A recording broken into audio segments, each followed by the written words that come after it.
সরকারের পতনের পর তার মামলাগুলো প্রত্যাহার হয়েছে, সরকার অনুমতি দিয়েছে, তিনি লন্ডনে চিকিৎসা করে আজকে দেশে ফিরেছেন।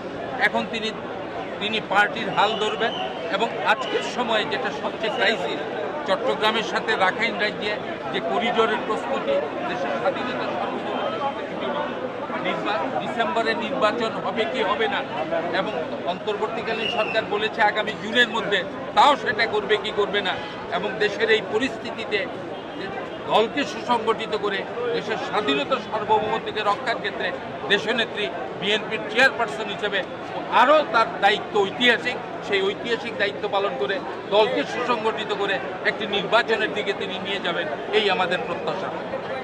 আচ্ছা, আরেকটু আপনি প্রশ্ন আছেন থাকলে আপনি করেন, না বলছিলেন যে আসলে ডিসেম্বরে নির্বাচন হবে, এই নির্বাচনের বিষয়টা নিয়ে আপনারা কতটা কনফিডেন্ট যে ডিসেম্বরে হবে, কিংবা আমরা আমাদের দাবির কথা বলেছি। একটি সরকার দীর্ঘদিন অনির্বাচিত থাকতে পারে না। জনগণের মতামতের ভিত্তিতে সরকার প্রতিষ্ঠা বিশ্বজনীন নেওয়ার, শুধুমাত্র চীন ছাড়া পৃথিবীর সব জায়গায় জনগণের ভোটে সরকার নির্বাচিত। সেই ভোটে হয়তো কেউ কেউ হাসিনার মতো ফ্যাসিস্ট হয়ে গেছেন, কেউ এরশাদের মতো স্বৈরাচার হয়ে গেছে। সেক্ষেত্রে আমাদের দল বিএনপি বলেছে ডিসেম্বরের মধ্যে নির্বাচন, যত দ্রুত নির্বাচন তত দ্রুতই দেশ গণতান্ত্রিক দিকে ধাবিত হবে। এইরকম সংকটময় মুহূর্তে দেশনেত্রীর আজকে আগমনটি একটি জাতির জন্য একটি ঐতিহাসিক সোপান, এবং আমরা আশা করছি দেশনেত্রী ভূমিকা পালন করে ডিসেম্বর বা খুব নিকট সময়ে নির্বাচনের বিষয়টি অনুষ্ঠিত করার ভূমিকা পালন করবে। আচ্ছা আচ্ছা আপনি দেশের সার্বিক পরিস্থিতি তো জানেন যে বেশ 10-15 লক্ষ রোহিঙ্গা এসে দীর্ঘদিন ধরে বাংলাদেশে আছে, অবস্থান করছে, এবং রিসেন্টলি আরও কয়েক লক্ষ এসেছে। আবার আমরা দেখেছি যে হিউম্যান করিডোর, মানে মানবিক করিডোর যে বিষয়টা আসছে, আসলে এই বিষয়গুলো আসলে নিয়ন্ত্রণের জন্য কিংবা এই বিষয়ে ডিসিশন নেওয়ার জন্য একজন নির্বাচিত সরকার কতটা জরুরি, যতটা না জরুরি অন্তর্বর্তীকালীন সরকার?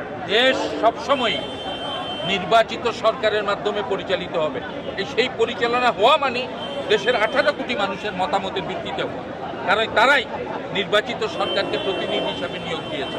এই সময়ে করিডোরের বিষয়টি অন্তর্বর্তীকালীন সরকার যা করেছে, অ্যাটলিস্ট রাজনৈতিক দলগুলোর সাথে কথা বলতে পারে। এইগুলোকে না করে জাতিসংঘের পরামর্শ অনুযায়ী তাদের এই সিদ্ধান্ত নেওয়াটা দেশের জন্য মঙ্গলজনক হয়নি, দেশের স্বাধীনতা সার্বভৌমত্বের জন্য মঙ্গলজনক হয়নি। ইসরায়েল আমাদের সামনে খুব সুস্পষ্ট উদাহরণ। ইসরায়েলের চারদিকের আরব রাষ্ট্রগুলোকে পরাশক্তির প্রভাবে সে ক্ষতবিক্ষত করে মুসলিম উম্মাকে ধ্বংস করছে, ফিলিস্তিনকে ধ্বংস করছে। কাজেই সেই রকম একটি পরিস্থিতির দিকে দেশ যাতে না যায়, তার জন্য একটি বর্তমান সময়টি গুরুত্বপূর্ণ। আমি মনে করি দেশ অন্তর্বর্তীকালীন সরকার রাজনৈতিক দলগুলোকে আহ্বান করে নাই, দেশনেত্রী সুস্থ হয়ে এসেছেন, তিনি হয়তো রাজনৈতিক দলগুলোকে আহ্বান করে এই করিডোরের প্রস্তুতি, অন্যান্য গুরুত্বপূর্ণ প্রস্তুতি সম্পর্কে একটি সমঝোতামূলক ব্যবস্থা গ্রহণ করবেন। আচ্ছা, আপনার পরিচয়টা যদি একটু বলতেন। আমি অ্যাডভোকেট আবেদ রাজা, জাতীয়তাবাদী দল মৌলভীবাজার জেলা শাখার সাবেক সহসভাপতি, জাতীয়তাবাদী আইনজীবী ফোরাম কেন্দ্রীয় কমিটির সহসভাপতি। ধন্যবাদ। অ্যাডভোকেট আবেদ রাজা আমার নাম।